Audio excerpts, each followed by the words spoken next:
Hi, this is Brian Boggs from Leading Minds Academy, and I'm joined online today by Mr. Allan Pease, world-famous body language expert and author. Allan, hi, how are you? Hey, Brian, I'm great. How are you? Not so bad, mate, not so bad. Now, I understand you're up there at Budrum at the moment. I'm living on the Sunshine Coast, and it's called that for a very good reason. And that is because 300 days of the year the sun shines, and it only rains between 10 p.m. and 4 a.m. Well, that's fantastic. There's a good reason to be there. Well, I lived in England for 12 years prior to this, so yeah, it's good to have a bit of sunlight and no rain. Good, and we want you back here because, Allan, you're an expert in the question of body language. Our listeners, people tuning into this show, are advisors that are coming to grips with a new world, a new way of doing business. And in that new world, Allan, they have to forget all about earning an income based on commissions and earning an income based on fees. So can we have a bit of a chat about what sort of body language would be required when they're positioning their value proposition to a client for the first time? If they were the least bit nervous or hesitant about what they should be charging, will that show? Will that show up in their body language? Absolutely. In fact, in a first meeting, when you're meeting somebody for the very first time, a new potential prospect or client, people form up to 90% of their impression in under 4 minutes. So if you don't get that first 4 minutes right, if you haven't really rehearsed what you're going to do, if you just become a natural, chances are you'll blow it at the start, because those first impressions are hardwired into our brain, into our ancient part of the brain, because very simply, if your ancestors couldn't tell whether a new person is going to be friendly or aggressive, well, they were dead. And so we're born with hard wiring to identify whether a person has the potential to be aggressive or friendly. And that's done largely by the way they look, appear, and behave.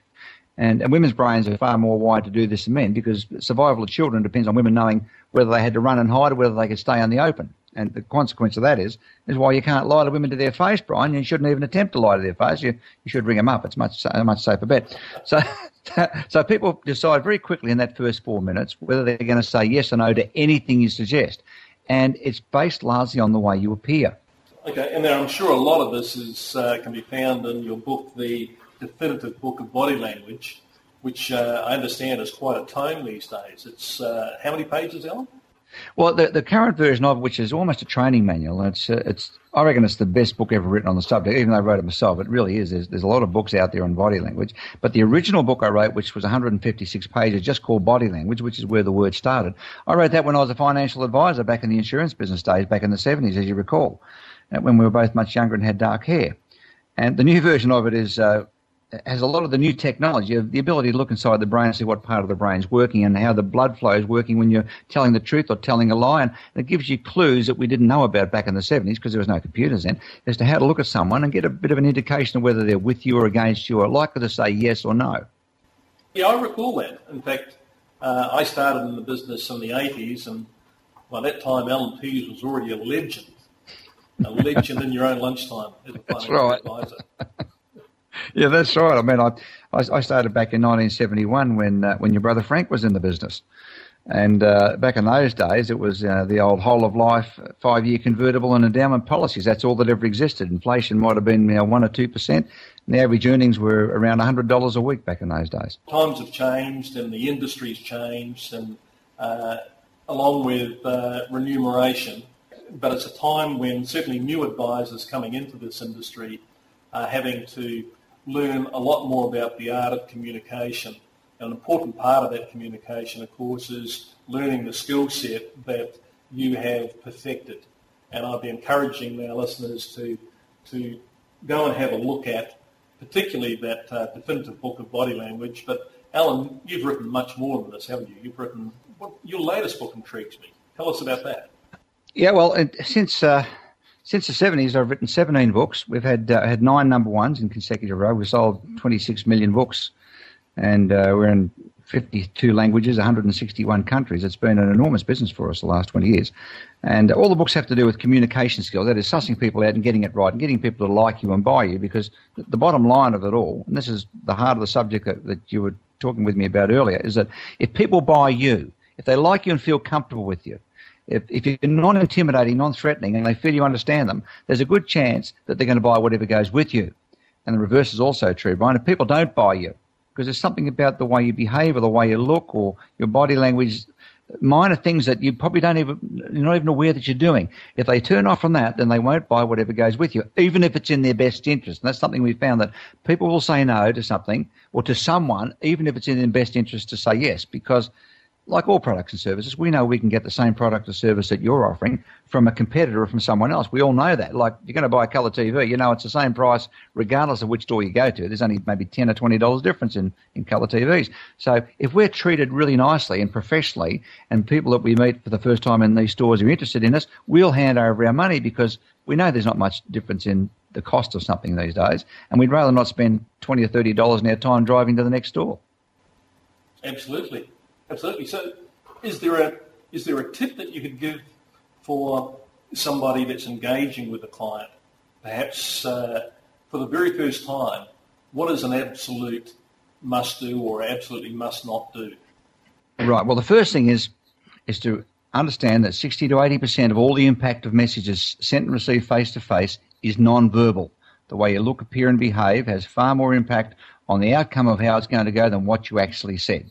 So a couple of simple steps is, if you're driving to a client's place of business, for example, if you're doing that, is to know that when you arrive that you're on show from the time you pull into the car park.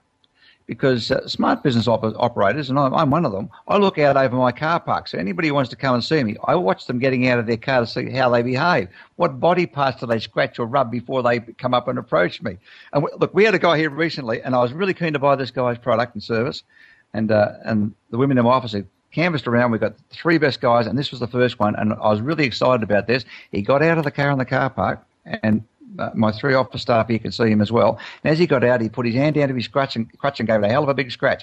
And then he came up, and nobody wanted to shake this guy's hand. The women didn't want to go near him. Now, as you can imagine, he didn't get the business, Brian.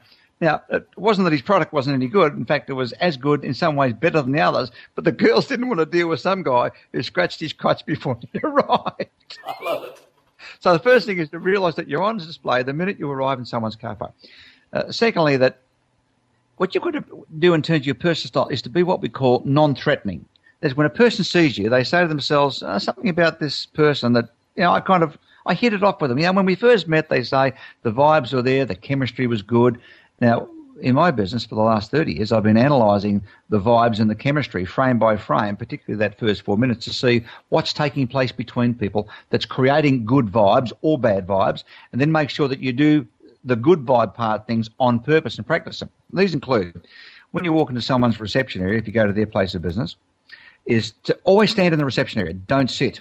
When you sit, you're in a one-down position, and you're out of sight. They don't have to deal with you anymore. And when you come from down to up, your clothes are creased because you've been sitting down. Remain standing. You look confident, and you'll feel confident, and your clothes are hanging on a coat hanger. That's the first thing.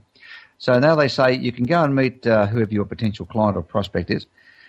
You're likely to go through a handshake, which is a customary thing to do. There are 2 secrets to creating rapport in a handshake. The first is to keep your palm vertical when you present it. Now, people who are feeling dominating and intimidating, those who reckon that they can get one over you, if you look at them from today onwards, when they shake you by the hand, the majority have their palm in a downwards facing position, because one of the origins of arm wrestling, Brian, of handshaking is arm wrestling. In arm wrestling, your hands on top and theirs is up, and the upper hand is an expression that's 4,000 years old from the Roman era of arm wrestling. So you keep your palm straight, so you're not intimidating, not facing up, so you're not giving away too much power. And importantly, the second point is give the same pressure you receive. Now, this is important if you're a man meeting potential female prospects, because chances are she's going to have a softer handshake because she's physically smaller than most men, 7% on average. So whatever pressure he or she's got, you match it. So if I was meeting you, and let's say my normal pressure and intensity out of 10, 10 being strong and 1 being soft, let's say mine's a 7 out of 10. I meet you, and let's say yours is 8 out of 10. Well, I've got to pick up an extra 10% to match yours to stop my hand from being turned over. If yours is only a 5, I've got to back off a couple of points to make you feel comfortable and not intimidated. Now, next thing is, how do you dress? How should you look? Well, the answer's simple. This is what we teach people in the movies to do. What does the person you want to convince or persuade think that you would look like? How would you be dressed, in their opinion, if clearly you are to be trusted and you know what you're talking about? And you're dressed to You dress to match their expectation of what you would look like.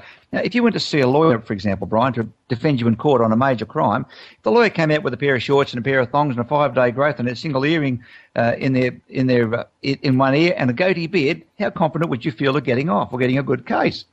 You're talking about Dennis Denudo. Yeah, that's what it sounds like. Now, Dennis Denudo, holy hell. Hiya, Dennis. The point is, it doesn't matter how much you know. If you don't look right, they're not interested in what you know. So you expect your lawyer, your legal advice, to look a certain way to be able to protect you and defend you in front of others who want to accuse you. And they've got to look a certain way, even if they don't know what they're talking about. This is the key. So dress the way that your prospects will think it'll look.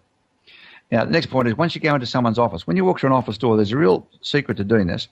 We found using hidden cameras that people who lack confidence when they enter the office door of a new prospect and they're not sure where to go, they go through like a small gear change when they go through the door. So they walk towards the door in third gear, and as they approach the door entrance, they go down to second, and as they go through the door, they go to first gear. It's like a little shuffle. And monkeys and chimps do it as well on the territory of others where they're not confident. And we as primates do the same thing. So if you do that little shuffle going through the door, the person who's in that office or in that room is likely to detect it, particularly if they're female, and they say to themselves, hey, he's not confident.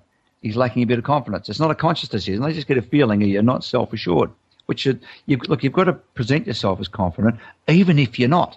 Because people, if they're going to get you to be their advisor and to pay you a fee to be an advisor, we want our advisors to be confident in what they're doing, at least to show they are confident. So walk through at the same speed through a doorway, or you come to a complete standstill if you're not sure which way you're going to go, and stop at the door, then look around, and then take off at the same speed again. But don't do the shuffle.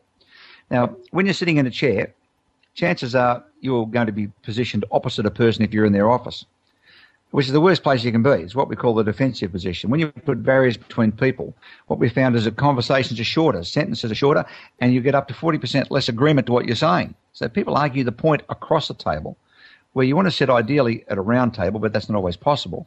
But what you do, when you sit in the chair, if I was facing you directly, I would turn my chair to an angle of 45 degrees, so my body is facing away in another direction. When your body's facing the person is where you get into trouble with short sentences and more aggressive behaviour and less cooperation. When your body's turned away, people are more accepting of what you're saying and more likely to agree with what's going on. Of course, in the clubs, pubs and discos, this works a treat too when you're trying to pick up a chick. So I've heard. That's what I've been told. Absolutely. Not personal experience, just from filming everyone. So there are some really basic tips which, when you think about it, they make good sense. But in terms of getting the effect, they give a measured effect in terms of how accepted you are by the person you go to see. Remembering that if someone buys you and feels like you're non-intimidating, that the vibes are good, they're likely to give you a fair go. And the bottom line is, as any sort of advisor, particularly a financial advisor, all you want is a fair go. You want to be able to present your case under as less stress and pressure as possible, because that being the case, statistically, the law of averages will look after you, if nothing else. Absolutely.